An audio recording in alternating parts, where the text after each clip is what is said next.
सीधा हरिद्वार चलते केंद्रीय रक्षा मंत्री राजनाथ सिंह क्या कुछ कह रहे सुनाते हैं। कहते हुए गौरव की अनुभूति हो रही है। बड़ी संख्या में ऐसे हमारे संत समाज के लोग इस दायित्व का भारत में निर्वहन कर रहे हैं।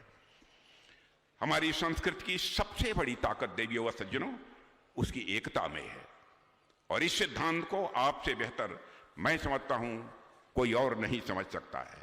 अब हमें राष्ट्रवाद से भी ऊपर उठकर सांस्कृतिक राष्ट्रवाद और सांस्कृतिक पुनरुत्थान की ओर भी देखना होगा। और भारत की विशेषता यही रही है, यहां राष्ट्र की कल्पना तलवार या सत्ता से नहीं बनी है। यहां राष्ट्र की कल्पना तलवार या सत्ता से नहीं बनी है। यहां राष्ट्र ऋषियों की कुटिया से निकला है, आश्रमों से निकला है, गुरु और शिष्य के संवाद से यहां राष्ट्र निकला है। कश्मीर से लेकर कन्याकुमारी तक, कच्छ से लेकर कामरूप तक भारत अगर एक है तो सिर्फ इसलिए क्योंकि हमारे संतों ने सदियों के प्रयास से इस भूमि को जोड़े रखा है। देवियों व सज्जनों, हमारी संत परंपरा इस देश की सबसे बड़ी ताकत रही है और मैं मानता हूं कि वह संत परंपरा आज भी हमारे देश की सबसे बड़ी ताकत है। जगत गुरु आदि शंकराचार्य को ही देख लीजिए।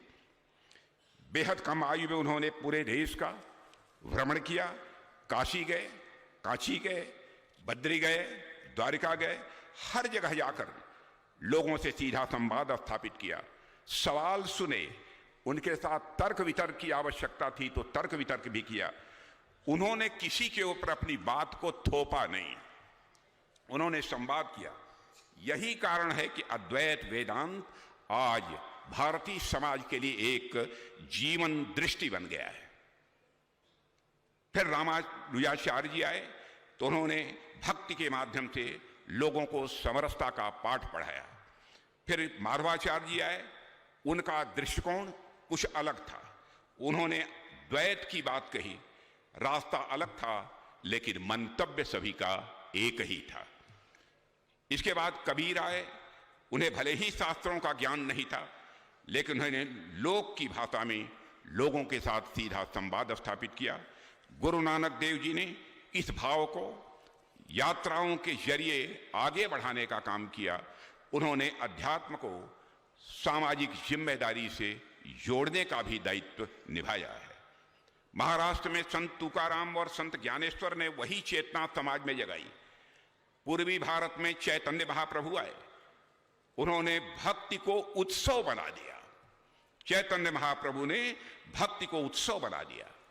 भारत की संत परंपरा को अगर एक वाक्य में समझना हो तो मैं समझता हूं कहा जा सकता है कि अलग अलग शब्दों में बोला गया एक ही सत्य है।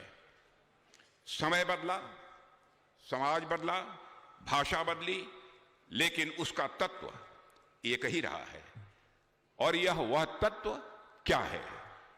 तत्व यह समझना है कि जो मेरे सामने उपस्थित है वह मुझसे अलग नहीं है।